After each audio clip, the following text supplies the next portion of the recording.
नमस्कार दोस्तों। एक गलती और आपकी सैलरी खत्म। जिसे बोलते हैं ना, एक मिस्टेक और आपका अकाउंट खाली। उस तरीके से आप सभी शिक्षकों के लिए एक अपडेट आई है। कहाँ पे गलती कर रहे हैं, कहाँ पे आपको गलती नहीं करना। मैंने आपको बार बार बताया कि सफल इंसान वही है जो दूसरों की गलतियों से सीखता हो। यानी कि खुद गलती कर करके सीखने लगे, जिंदगी उसके लिए छोटी पड़ जाएगी और सफलता उसके हाथों से निकलते जाएगी। तो आज हम बात करेंगे डिटेल में कि क्या सिचुएशन बनी है कि यहाँ पे आपको इमेज में भी खतरनाक तरीके से दिख रहा होगा, सैलरी कट हो जाए। चलिए हम बात करने वाले हैं जो भी शिक्षक है उनके लिए ये वीडियो काफी ज्यादा इंपॉर्टेंट होने वाले हैं। जिनकी नौकरी नहीं लगी अभी तक वो भी देख ले, क्योंकि आपका लगने वाला है। तो इन सारी चीजों को ध्यान रखना होगा, टीचर जितने भी हैं, बनने वाले हो, है ना। शिक्षा विभाग का जो आपका आदेश है, पॉइंट बाय पॉइंट में दे रहा हूं डिटेल में। ये जो आदेश आखिर किसके लिए जारी किया गया है ये जान लीजिए। तो आपको पता है कि जिला शिक्षा अधिकारी यानी कि डीईओ यानी कि जिला कार्यक्रम पदाधिकारी, डीपीओ यानी कि झारखंड शिक्षा परियोजना दुमका। अब बोलेंगे सिर्फ दुमका का नहीं, ये सभी जगह के लिए है ना। बट मैं आपको बता दे रहा हूँ कि एक जगह का मैं नोट, सभी जगह का मैं अगर निकाल तो सभी जगह का 2400 पे वीडियो लंबा हो जाएगा, है ना। तो मैं आपको एक जगह का बात कर रहा हूँ, मैं आपको जितने भी जगह के हैं सभी को समझ जाइए। जिला शिक्षा अधीक्षक के हस्ताक्षर के साथ यानी कि पूरी तरह आधिकारिक आदेश है। और आप यहाँ पे देखेंगे यह आदेश किस पर लागू होगा ये भी जान लीजिए। तो ये जो आदेश सभी प्रकार के जितने भी शिक्षक है उस पर ये आदेश लागू हो जाएगा। जो भी शिक्षक हो सभी पर ये आदेश लागू होगा। यानी कि सरकारी मतलब कि शिक्षक, सहायक शिक्षक हो, पारा शिक्षक हो या सहायक आचार्य वाले हो, जितने भी हो, कस्तूरबा गांधी विद्यालय वाले हो, हाँ, और सरकारी एवं गैर सरकारी गैर नहीं सरकारी एवं सरकारी सहायता प्राप्त जो भी विद्यालय के भी शिक्षक हो, सभी के लिए। समझ रहे हैं ना। आगे बात करते हैं। विद्यालय का जो आपका वर्किंग टाइम तय किया गया है, आपको पता होगा कि सुबह 9 बजे से आपका दोपहर के 3 बजे तक। हम सभी जानते हैं तो ये अलग अलग एग्जाम विद्यालय की अलग अलग टाइमिंग हो सकती है, बट आपका इतना से इतना है, 9 से आपका 3, है ना। चलिए, तो विद्यालय में आधिकारिक अवधि मानी जाती है।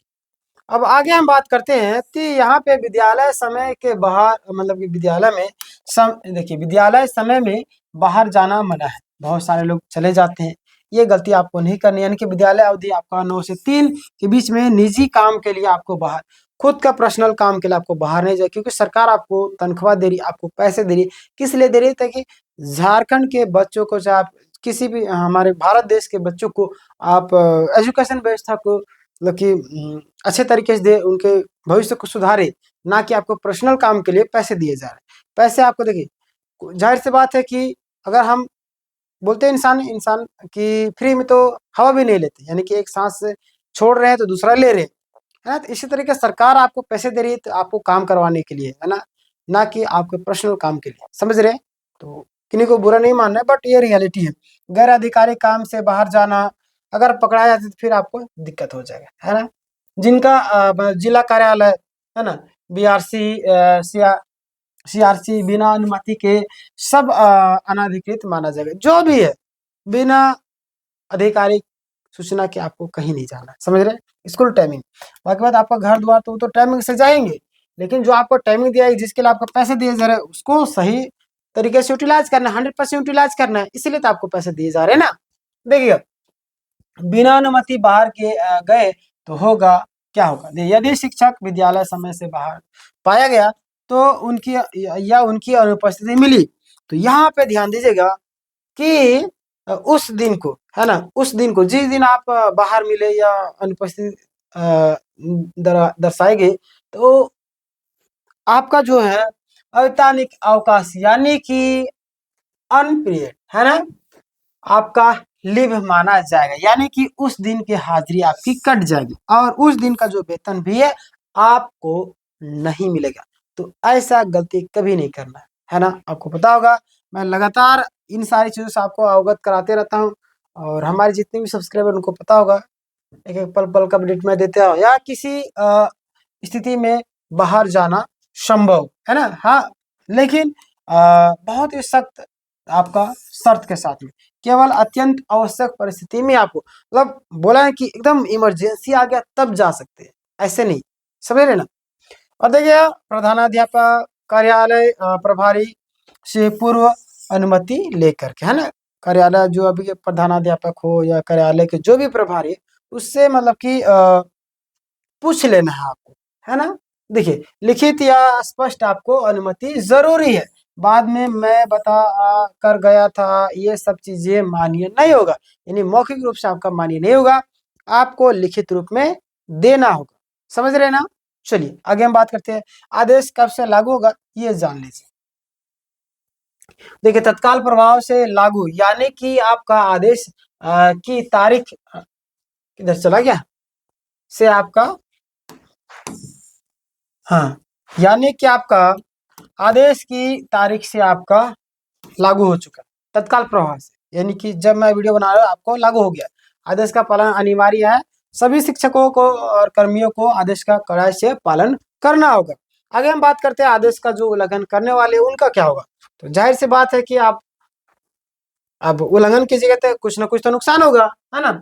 तो आपको उस दिन का छुट्टी माना जाएगा, आपका पैसा कट जाएगा और मतलब क्या अनुशासनात्मक कार्रवाई आप पर किया जा सकता है। आगे हम बात करते हैं, आप देखिएगा यहाँ पे कि क्या यह आदेश सिर्फ गुमला के लिए है।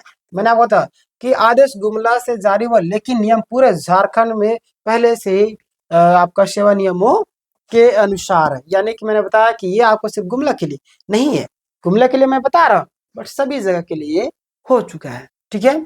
इसीलिए सभी जिलों के शिक्षक इसे गंभीरता से ले, अन्यथा आपको बाद में दिक्कत हो सकती है। शिक्षकों के लिए जरूरी सलाह क्या है कि विद्यालय आप सभी जितने भी लोग हैं कि आप सभी विद्यालय समय पर जाएंगे और घंटी पीरियड में आपको बाहर नहीं निकलना है, और हर अनुमति मतलब कि कुछ भी चीजें हो तो अनुमति लेकर के जाना है, जैसे कि बच्चे जाते हैं उस तरीके से लिखित या व्हाट्सएप रजिस्टर एंट्री सुरक्षित आपको रखना होगा। निरीक्षण कभी भी हो सकता है तो बाद में आपको तकलीफ होगी, तो आप ये ना बोले क्या हमने बताया नहीं या आपने देखा नहीं। तो मैं आपको बार बार बताते रहता हूँ कि ऐसी गलती आपको कभी नहीं करना है। आप एक समझदार इंसान, आप देश के भविष्य को निर्माण कर रहे हैं और आप ही मिस्टेक करेंगे तो कैसे होगा। आपको पता होगा कि आप सबके पोस्टिंग के लिए अभी सहायक आचार्य में कितना पैसे की लेन देन की बात हो रही थी, 70,000 का ये हो रहा है, मतलब अलग अलग तरीके से अफवाहें फैल रही थी। तो आपको पता है कि आप लोग क्योंकि ऐसा क्यों करते हैं, नजदीकी एरिया अपना घर के नजदीक वाला स्कूल पाने के लिए, तो ऐसा अगर आप ही गलत तरीके से करेंगे तो अन्य लोग कैसे करेंगे। यानी कि वो लोग भी तो आप शुरुआत में धांधली करके जा रहे हैं, करप्शन करके जा रहे हैं, तो समझिएगा आप तो करप्शन ही नहीं कीजिएगा। तो शुरुआत में फेयर तरीके से जाना, शुरुआत के बाद में भी हमेशा रहना, एकदम क्लियर कट रहना, ये ना कि देखिए आप थोड़ा सा भी मिस्टेक करते हैं, एक झूठ को छिपाने के लिए, मतलब एक सच को छिपाने के लिए कितना झूठ बोला जाता है, समझ रहे हैं। तो वही सारी चीजें हैं कि मैं आपको आज का वीडियो बता दिया हूँ कि किस तरीके से आपको क्या करना है, अन्यथा आपका पैसा कट जाएगा। मेन तो आपको सैलरी, बाकी बात तो टेंशन ही नहीं है, अन्य चीज में आपको मुझे पता है। तो सैलरी कटेगा, जाहिर सी बात है कि जो आपका मजदूरी ही कट जाएगा, एक तरीके से मजदूरी तो है ना। आप सरकार के लिए काम कर रहे हो तो मजदूरी है, हमारे टैक्स के पैसे से जा रहा है।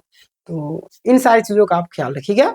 अब इस वीडियो को हर एक ग्रुपों में शेयर कर दिए ताकि लोग जागरूक हो सके। देखिए याद रखिए, जितना आप दूसरों की हेल्प करेंगे ऊपर वाला भी देखता है कि कौन इंसान कितना दूसरों की हेल्प कर रहा है, आपकी भी हेल्प करे, ठीक है। अभी तक आपने चैनल को सब्सक्राइब नहीं किया, सब्सक्राइब किया, लाइक नहीं किया, लाइक किया। मिलेंगे नेक्स्ट वीडियो, तब तक के लिए धन्यवाद।